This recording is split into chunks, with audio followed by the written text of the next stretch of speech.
Bismillahirrahmanirrahim. Assalamu alaikum. My name is Ziaur Rahman. I work as assistant professor at Pakistan Institute of Prosthetic and Orthotic Sciences, and also representing ISPO Pakistan, which is a national member society of I.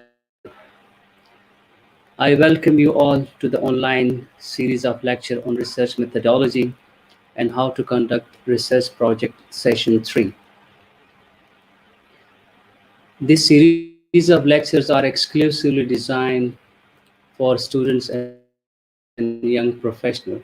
The idea behind this initiative is to enhance the research skills of students and young professionals. As usual, we have a young, talented speaker, Dr. Aamir Abbas. Dr. Aamir Abbas is an epidemiologist. He remained the faculty member at Aga Khan University, Karachi. Presently, he is working as an assistant professor at Khyber Medical University, Institute of Medical Sciences, Cohort, Pakistan. He is pursuing his master in health care analytics and information technology from Carnegie Mellon University, Petersburg, United States. He has 15 publications to his credit. He has the honor to talk to more than 24 occasions through different organizations as a research training. Today he will be talking about study design part 2. All the participants are encouraged to ask questions during the sessions. They can ask their questions through comments box. Without further delay, I would like to ask Dr. Aamir Abbas to proceed the sessions. Over to Dr. Aamir Abbas.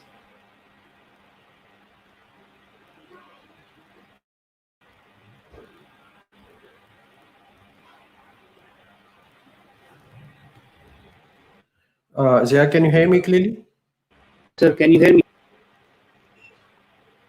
Yeah, I can hear you. Yes, sir. You can take the... Yes. Okay.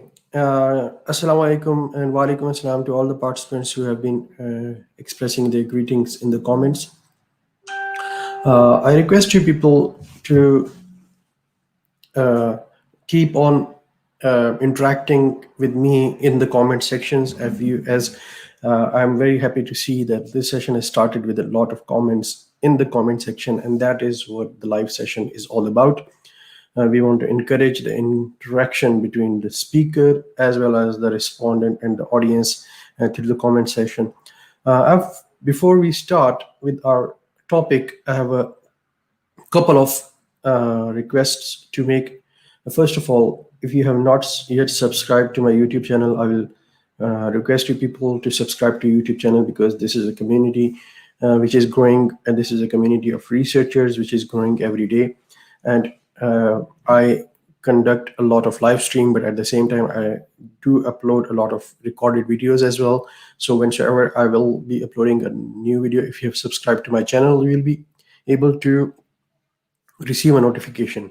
And I do, apart from these webinars, I do a lot of live streams which I have started recently. I do 10 minutes live stream, which I intend to continue in the recent future, in the near future. In addition to that, I will also request you people to please, there are many people those who are online, I will request you people to share this live stream on your uh, in your contacts, on your WhatsApp groups, on your Facebook feed, and all of your contacts, so that we can enhance, we can increase the number of people who are viewing this, and more people can benefit it. With that, I'm going to go directly to our session, as Zia elaborated that today's session is again on study design, and this is going to be the part 2 of the study design. We talked a lot of details about study design, and in this session I'm going to pass through those details superficially. I'm going to be going through them quite quickly, and then I'm going to go into the details of the individual study designs. Therefore, without any further delay, I'm going to, so this is going to be, there will be some repetition, and which will be kind of a revision from the last time, and then we will be going through some new aspects. First of all, you want to identify, we'll be repeating the same thing which we did the last time. We'll be identify the key words in research question that link research question with study design. We will talk again about the classification of study design, but this time we will be talking it to understand different types of study design, which include case report, case series, cross-section study, case control study, cohort study, and randomized control trial. And just like last time, what I will be requesting you people that whenever you have a question, please write that in the comments. And I am seeing people from all around the world this time. I will request once again to all of you who are online to please share this live feed in your contacts, so that we can enhance the number of people who are seeing this live feed, and we can grow this community. So let's go. We talked about it, and for those of you who are attending this session for the first time, I will request you people that the first part of this session will be just a revision of which we studied last time.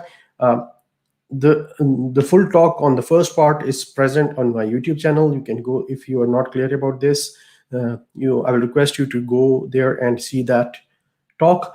But here, what I'm going to do is go through a few things which we talked about last time very quickly. We said that if there is no prior studies done, for example, for the first time when there was a link which is explored through clinical exploration or by clinicians in the clinic, that they found out that there is a link between case smoking and lung cancer. They reported it in the form of case report or case series. So case report or case series is something which you find, if you find something unusual, which is different, and you want to communicate it with your scientific community, you can report it in the form of a case report if it is one case, and if you report it in the form of case series if it is a combination of cases, and there are many cases. And then we said that if the research question has the term of association in the stem of the research question, and here as an example, if I can highlight it over here, and the research question has the term association over here. You can see that the term association is here. And so the research question is there an association between smoking and lung cancer among patients presenting to the tertiary care hospital? And if you have the term of association, then the study design option which we have is a cross-sectional study or case control study. What happens that with the help of the cross-sectional study and the case control study, we establish association, but we are not able to establish causality, and we are not able to rule out reverse causality. We talked extensively about this as well in the last session. If the term causation is used in the stem of the research question, then we are limited. For example, if we are asking the question that smoking causes lung cancer, then we are limited to cohort study, and that establishes causation. Okay, and once the causation is established, then we intend to find out what is the treatment for that particular condition. For example, just gave the example to you last time as well, that for example, if you have a research question that does adding veliparib to the standard treatment for advanced metastatic squamous non-cell lung cancer reduces mortality as compared to the standard treatment, and because we are introducing a treatment, we are checking a treatment, then the study design option which we have is a randomized control trial. Further, if we have a number of randomized control trial on the basis of the same, they are saying different things on the basis of the same research question. Some of them are saying that this treatment works, but others are saying that it doesn't work, and we want to combine. We have to do that with help of a systematic review or meta-analysis. So this was a bit revision from the last session, and this is kind of a summary of this revision. If you have to, even before the case report and case series, if you do not have any evidence, then what happens that a number of experts sit together and they make an expert opinion, and that is, for example, in the case of COVID-19, when there were very few cases and there was not a lot of evidence, what happened that a lot of experts sit together, they make opinion, and that is also an evidence, but that is the lowest level of evidence. Then we have case report and case series. If there is one case, then there is case report, otherwise it's case series if there are many cases. Then we have cross-section studies, case control study, cohort studies, randomized control trials, systematic review, and meta-analysis. And the level of evidence increases as we go down. So this, again, was kind of summary from our last time. And the next thing which we are going to do right now, and I'm going to remind you people, if anything is not clear, please ask me questions in the comments. I will be replying them on the go. And as for those of you who are new, I'm just going to let's say there's a comment on so I'm going to project your comment like this, and I'm going to read it. I'm going to read the question, and I'm going to answer the question if I can. So if there are any questions or comments, please ask them in the comments. I'm going to go ahead with the further part of the talk. In this part of the talk, what we are going to do, we are going to revise the classification of the study design. And this time what we are going to do, as we are going along with the classification of the study design, what we are going to do, we are going to keep on explaining each particular study design which is coming on the way. So first of all, as we said the last time as well, what you are going to ask yourself a question. The question which you are going to ask is that did investigator assign the exposure or not? If the investigator assigned the exposure, right? For example, if I'm an investigator, there are two situations. If I'm studying the relationship between smoking and lung cancer, what I will do is I will not tell people to smoke, because that's not ethical, and that's harmful to suggest people to smoke just for me to study it, right? So in that case, I'm not assigning the exposure. I'm just studying the relationship between smoking and lung cancer. And I'm just sitting and observing. So that is, in such studies are known as observational studies. On the other hand, if I have an intervention, for example, a vaccine, a medicine, or behavioral intervention, a psychological intervention, or whatever the intervention be, and if I'm going to assign that, then the study design which we use, right, in that situation is the experimental study. So that is the basic classification between experimental study design and observational study design. Then further, within the observational studies, what I'm going to ask is that is there a comparison group or not? Okay, and if there is a comparison group, then that is an analytical study. Otherwise, if there is no comparison group, if there is a lack of a comparison group, then that is a descriptive study. So within the observational studies, you're going to ask the question that whether there is a comparison group or not. And if there is a comparison group, that particular study is known as descriptive study. Otherwise, if there is no comparison group, then that is known as a descriptive studies. Otherwise, if there is a comparison group, then that is known as analytical study. Within descriptive studies, you are going to ask see whether the unit of analysis is group data or the individual data. If the unit of analysis is group, then we call that as ecological studies. And with that, we're going to explain what is an ecological study. Ecological studies explore correlation between uh, different groups. I mean, important thing to remember over here is that unit of analysis in ecological studies is group, right? For example, there can be countries, there can be schools, there can be hospitals, there can be cities, there can be organizations.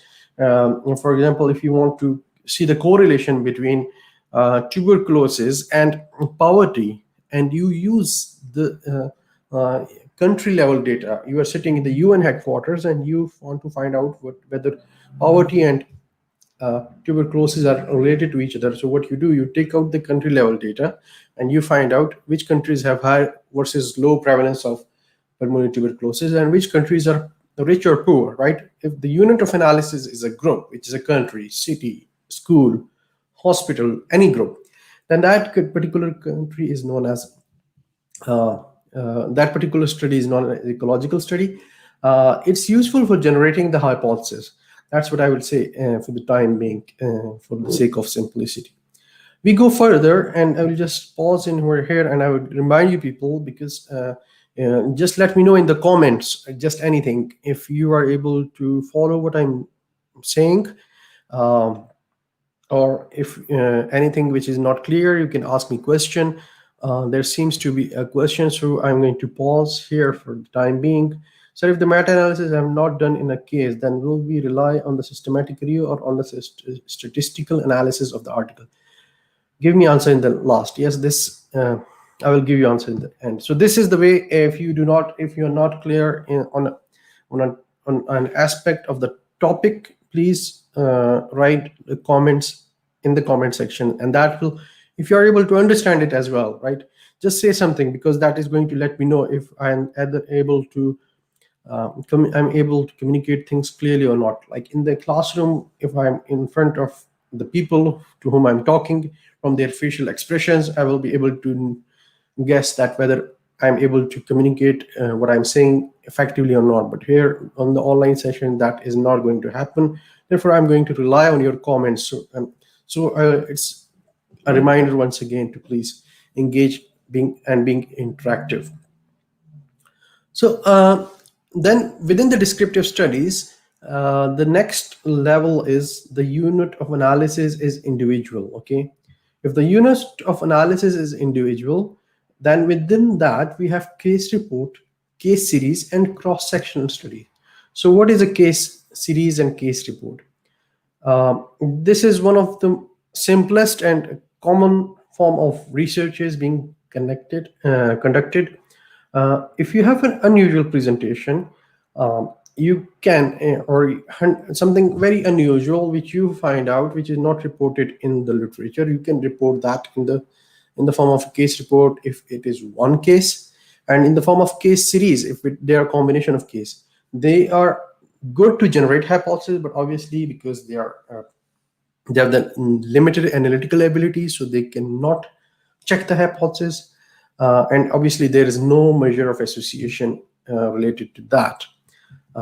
So that is about case report and case series. The next thing which we have over here is the cross-sectional studies, and within the descriptive studies where unit of analysis is the individual, and within the analytical studies, you have cross-sectional studies, case control study, and cohort study. And as a reminder, analytical studies are those which have you in which there is a comparison group. So if there is a comparison group, then the study designs which you have is the cross-section study, case control study, and the cohort study.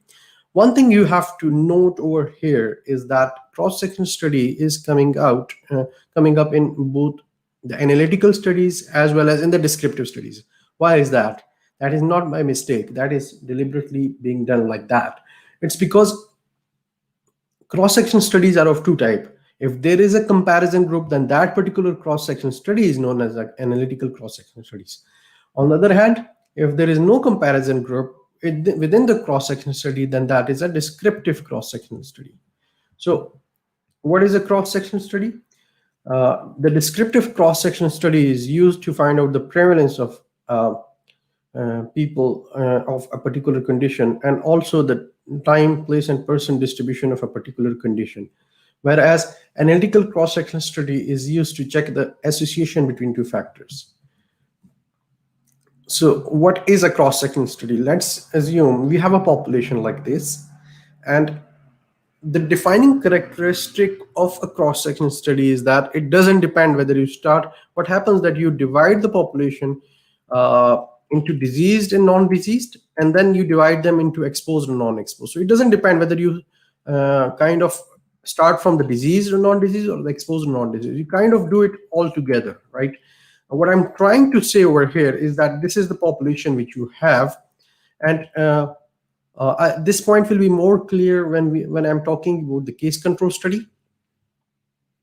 And there are some questions coming up in the comments. I'm going to finish up my explanation of the cross-section study and come back to the questions after that. So this population, you just divide them into 4 groups, which is the disease and non-disease and exposed and non-exposed. And you do that all at once. You do not worry that whether you are starting with the exposed, non-exposed, or the disease or non-diseased. You do not do it like that. So what do I mean by this? Like, you either divide the whole of the population into disease and non-disease, and ask them the question whether they are exposed or non-exposed. This is one way. Or you divide them into exposed and non-exposed, then divide them into disease and non-disease. So you pretty much do them all at once, and you do not worry about which one is coming first, which means that whether you are classifying them into disease and non-disease first or exposed and non-exposed first, you're not going to worry about that. You divide them all at once into disease and non-disease and exposed and non-exposed. What I'm trying to emphasize over here is that you just ask them 2 questions from each one of the person within the population, whether you have the disease or you do not have the disease, whether you are exposed or not exposed. For example, in the case of smoking and lung cancer, from each one of the individuals, you will ask the question whether you have lung cancer or you do not have the lung cancer. And then from each one of them, you will ask whether you smoke or you do not smoke. And it doesn't matter whether you ask them first about the smoking status or the disease status. You can ask either of the question first before the other. Okay, so there are a few questions. Before I move further, I'm going to see them. So if there are 4 groups and we want to know the correlation, can we call it an analytical study? Now the question is not actually complete. I need more details about your question. What is your research question? The answer to this question is dependent on your research question. And again, if there are 4 groups and we want to know the correlation, right? If we want to know the correlation between the 4 groups, then that may be an analytical study. And but if you go for an analytical study, you do not want to know the correlation, because correlation is a weak measure of an association. It's a weak measure of relationship. You will need to identify a specific measure of relationship, which is relative risk or odds ratio, right? So you need to be more specific about research question, which is there. Whenever there are 4 groups, which means that there are more than 2 groups, you need to, at one time, you can compare only 2 groups. For example, you'll be comparing first group with the second, then first group with the third, and then first group with the fourth, and same. So at one time, at one point of comparison, there will always be 2 groups, and though overall there will be there can be more than 2 groups in the study design. Again, I need to know more details about the research question to answer this question more specifically. Okay. So what is cross-sectional study? I think I just explained cross-sectional study is a study where you divide the population into exposed and non-exposed and disease and non-disease without worrying about the fact whether you ascertain the exposure or the disease status first. For example, in the case of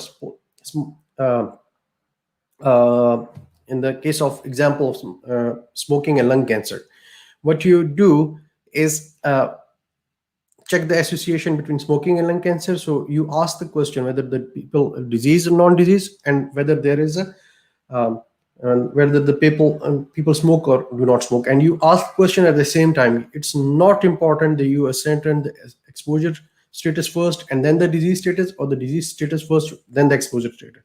So such a study design is known as a cross-sectional study. Longitudinal study is something which will go along in the time, and that is that will be clear when I'm explaining the cohort study. And if you still do not understand that, then please ask the question again. Okay, so there are no more comments. There are no more questions. So that for the timing, I'll go ahead with the for further part of my presentation. So cross-sectional study can do two things. Either it can generate a hypothesis, which is the descriptive cross-sectional study can generate a hypothesis. It can be used to quantify it as well, and it can be used to check the hypothesis of association. And the research question to do an analytical cross-sectional study will be that, is there an association between two factors, which is A and B? When you're doing a analytical cross-sectional study, then the measure of association in the case of the analytical cross-sectional study will be prevalence ratios.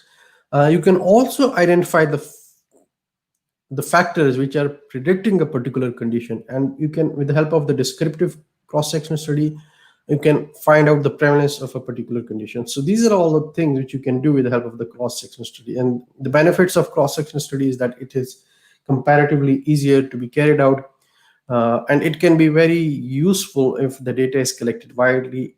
The tools, which means the questionnaires and the data collection methods, are extremely important. Some people, most of the people use odds ratio, but for the analytical cross-sectional study as the measure of association. But it's better to use prevalence ratio, because that gives you a better estimate of association in the case of the cross-sectional studies. So we go back to our classification chart, and we talked about the cross-section study. And then within the analytical studies, we have case control studies and the cohort studies. We are going to talk about the case control studies next. Now, again, as a reminder,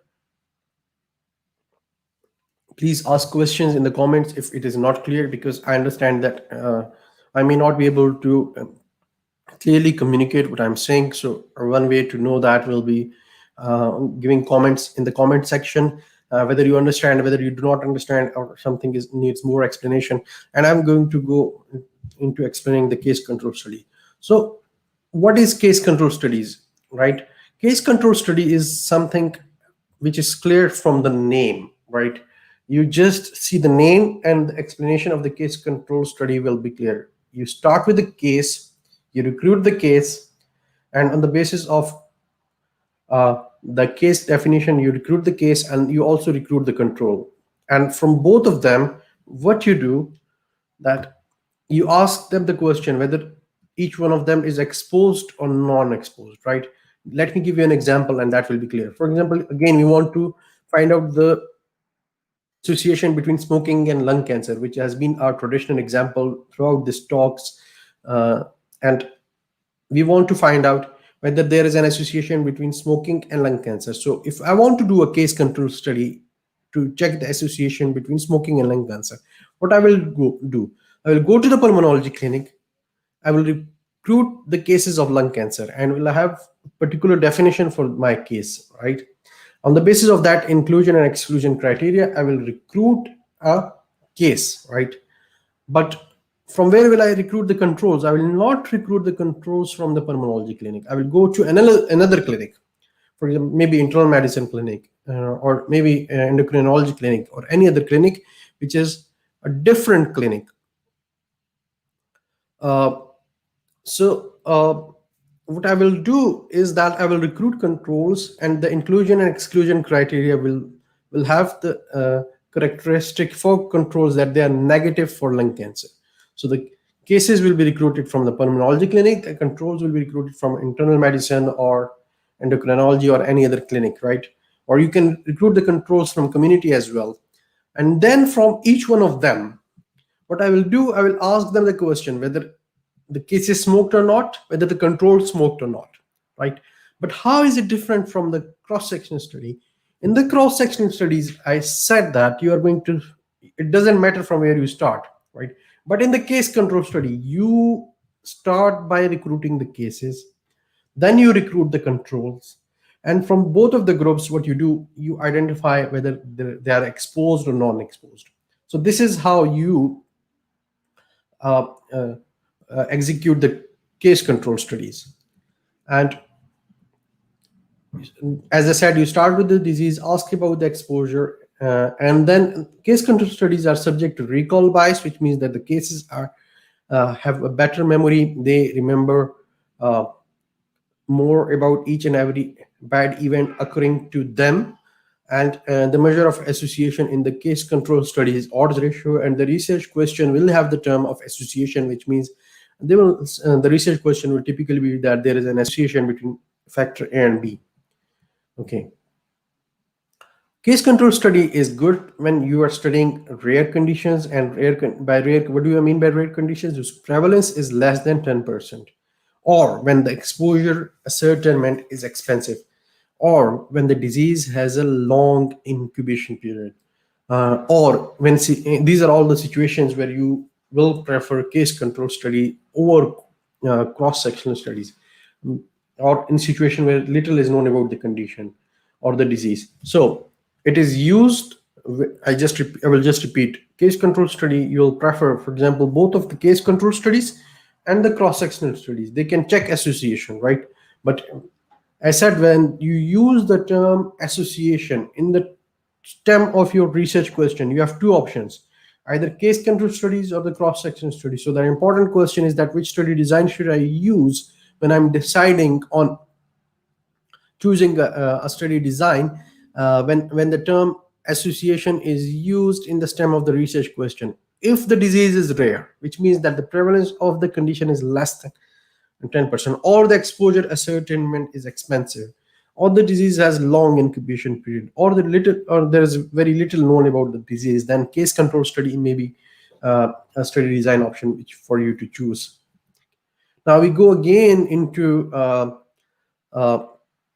the classification of our study design which we are using. And once again, I'm going to remind you people that ask questions in the comments. If you are not following me, if you want me to explain something within this chart, we have explained the cross-section study, the case control study. Now we are going to be talking about the cohort study, which falls under the observational studies. They are analytical studies, which means that they have a comparison group, and their cohort studies are analytical studies. So what happens in the case of cohort studies, right? In the case of the cohort studies, what happens that you start with the exposure. In the case control studies, what we said, that we start with the disease and non-disease. In the cross-sectional study, what we said, it doesn't matter from where you start, right? You take up the population, you divide them into 4 groups on the basis of the exposure and non-exposure and disease and the non-disease population, right? But in the in the cohort study, it is extremely important that you start with the exposure and you go forward and divide them into disease and the non-disease population. What does that mean? In the case of this, for example, I'm again taking the same example of smoking and lung cancer. What I will do if I have to conduct a cohort study on the basis of when we want to ascertain causation, then we do cohort study. And if I have to do a cohort study, what I will do, I will identify a population which is free from lung cancer, which means a population which is free from the disease. And then I will divide them into exposed and non-exposed, which means that I will identify the population which is free from lung cancer. I divide them into those who smoke and those who do not smoke, and follow them over a period of time. Follow the exposed group for a period of say 5 years, uh, which means that I will follow the smokers for 5 years, and I will follow non-smokers for 5 years, and I will find out that who developed the disease among the smokers and who developed the disease among the non-smokers, right? So I'm going to repeat this point again because this is extremely important and a defining characteristic of the cohort study. which means that you start with the exposure and you start with the non-exposed population, right? In the case of the example of the smoking in lung cancer, you start with the smokers and and the non-smoker, and you follow them over a period of time. And you have to ensure that at the baseline, both of the groups are free from the disease, which means that they are disease free. And then over the period of time, you find out whether the exposed population develop the disease and the non-exposed population develop the disease or not. So if this is the setup, then you have a cohort study.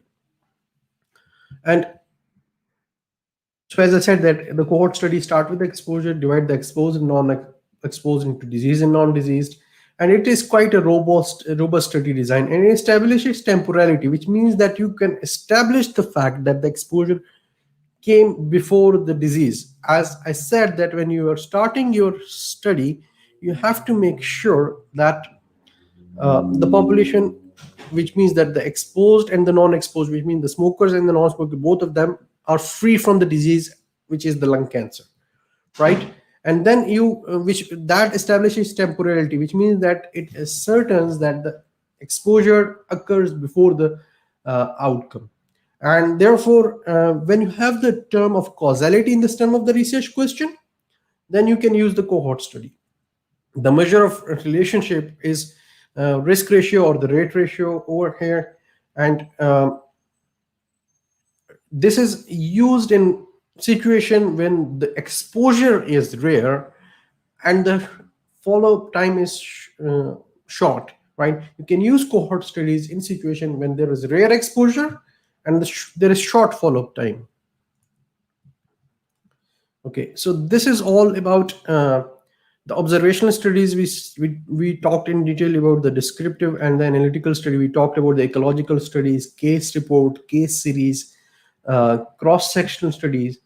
And then we talked about the two types of the cross-sectional studies. We talked about the case control study and the cohort study. Now we talk about the randomized control trial. And what is a randomized control trial? Right? Randomized control trial, if we go back into the classification of the study design, you can see that they fall in the category of the experimental study design. And within the experimental, what is the experimental study design? We define it in the beginning as well. That experimental study design is one where the investigator assigns the exposure, that who is going to be exposed and who is not going to be exposed. There are many experimental study designs, which include the randomized control trial, quasi-experimental study design, crossover study design, factorial study design, stepwise study design. But we are simply going to talk about the randomized control trials only. Okay, so randomized control trials, you have different treatments. For example, treatment A and treatment B. And as a researcher, let me read a few comments in between. Okay, I'm going to come to the comments after I have completed my random description of the randomized control trials.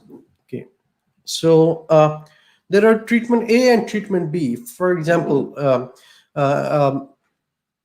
you have different vaccines and you have different treatments, and you have these treatments. You divide them. You take your population and you randomly allocate the individuals to get treatment A and treatment B, and you follow them over a period of time. And this is an experimental study, so you need to decide yourself that who is going to get treatment A, and that you are going to give treatment to the individuals, right?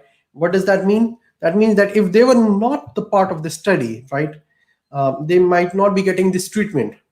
Okay, how that is different from a cohort study where you are dividing the individuals in the exposed and non-exposed, is because whether you are conducting the study or you are not conducting the study, the individual will not be, and I mean the individuals, if somebody is smoking, they will keep on smoking, right? But in the experimental studies design, the individual who is conducting the experiment, that person will decide whether a person is going to receive a treatment or not, right? And then you randomly allocate individuals into different treatment groups, which is treatment A and treatment B. You follow them up for a particular period of time and divide them into a particular outcome, which may be a measure of morbidity or mortality, and find out if somebody develops an outcome and somebody did not develop an outcome, right? And on the basis of that, you do a number of analysis. So what you do in randomized control trial, you randomly allocate individuals into two groups, which is very useful. For the one reason, randomization is very strong because it divides the known and unknown confounding variables equally, which means the confounding, we will be talking about confounders, what is a confounder in the subsequent sessions. But what I'm going to simply explain right now, confounder is a factor which confuses the relationship. But randomized control trial is very strong because they divides the confounder equally into two groups. As in this case, there is treatment A or treatment B, so the confounders become equally divided.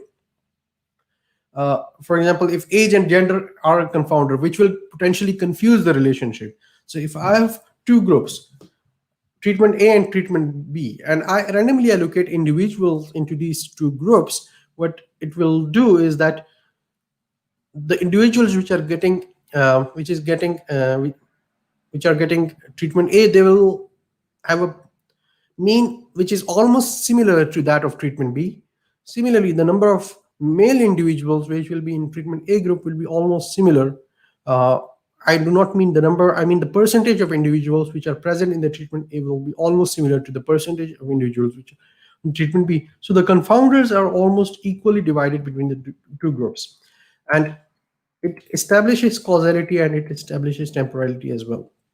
The disadvantages of randomized control trial is that they're extremely costly. There are issues with generalizability, and generalizability is the concept within uh, epidemiology, is that you take a sample from you can generalize the results to the population from where you take the sample, and therefore there are issues with generalizability.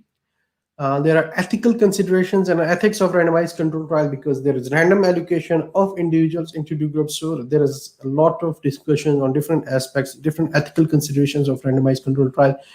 And we talked about the PICO criteria that very strictly applies to the randomized control trials.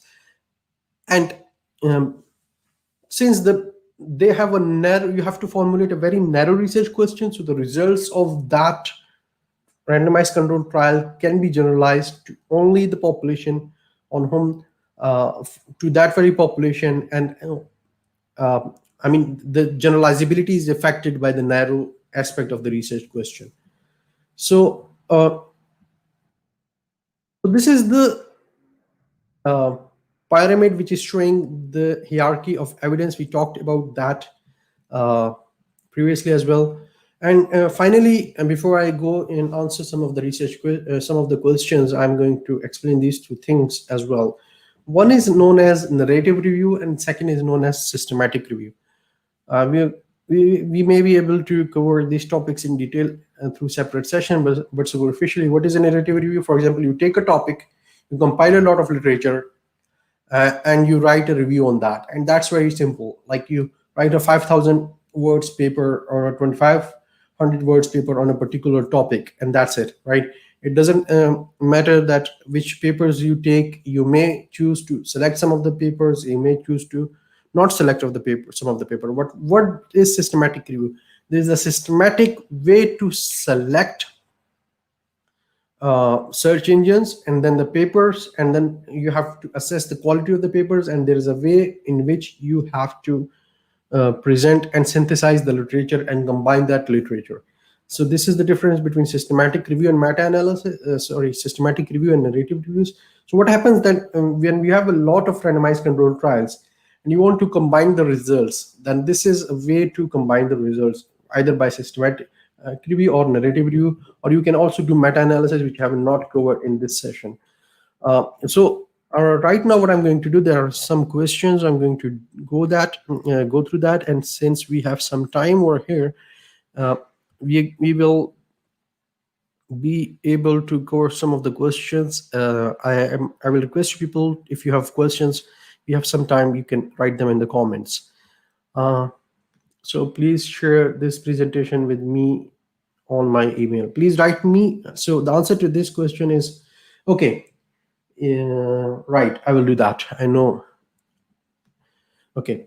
Are you a medical doctor? Can we get examples other than medical professionals? So I understand that people who are attending these sessions, all of them may not be medical professionals. So a good way will be that because I schedule these sessions and I schedule them on my YouTube channel. So if you have a particular request to make, like as this one, you can go and I schedule them before time. So if you want me to address a particular aspect, as this is saying and this person is saying that examples outside the medical world, so please request that before the talk, a day or two before the talk, so that I can address that into my talk, right? And I think that's a good point, that some of the individuals may not be medical professionals. We need to be cognizant of that as well. Okay. So could you explain, the question is, could you explain case study again? What are the key points to be kept in mind? So case study, I said case report, not case study. That's one thing. Let me go to that portion of the slide so that I can explain that.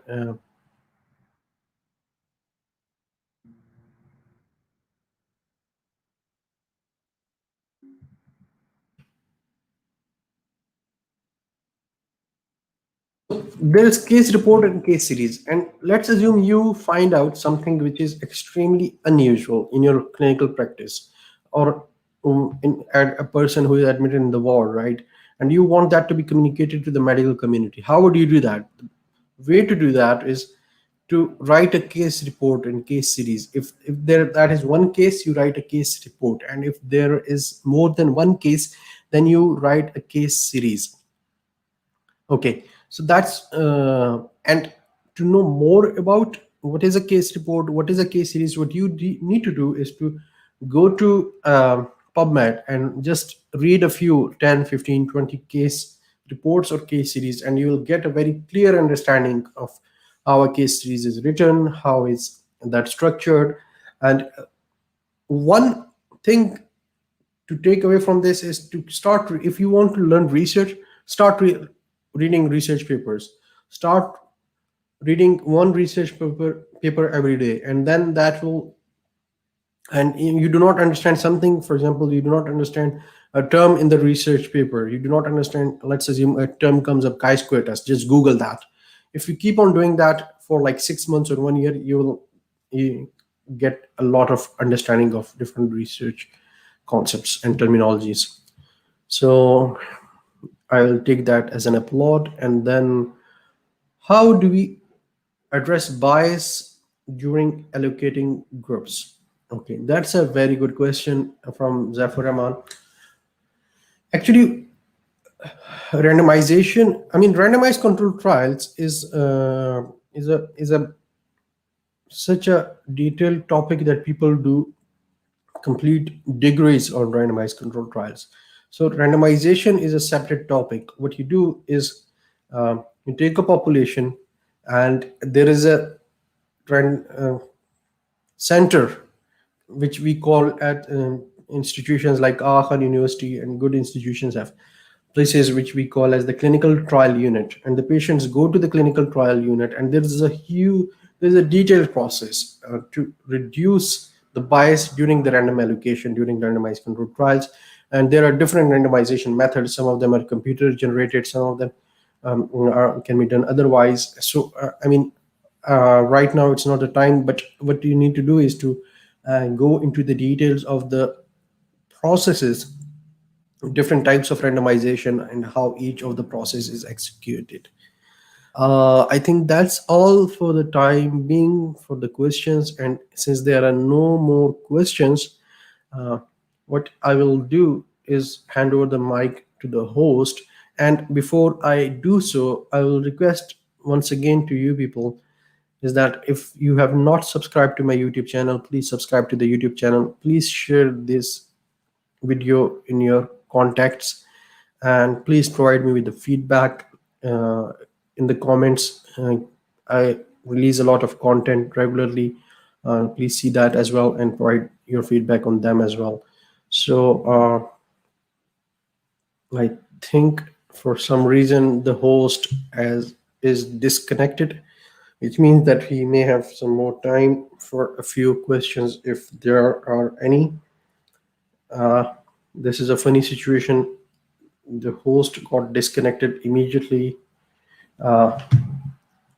as he was, yeah, he's here once again. I'm going to add him to the stream. And okay, over to Zia. Thank you, Dr. Saab, for sparing your precious time and delivering such an informative lecture. I hope our audience have also found the sessions productive and have learned many new things. We are also thankful to our audience for making these sessions interactive by asking questions. Please drop your comments about today's session in the comment box. Certificates for this session will be awarded to the registered audience only. The subsequent sessions of this series of lecture would be announced through ISPO Pakistan page very soon. So once again, thank you everyone, and Allah Hafiz till the next sessions. Goodbye and have a great time. Allah Hafiz.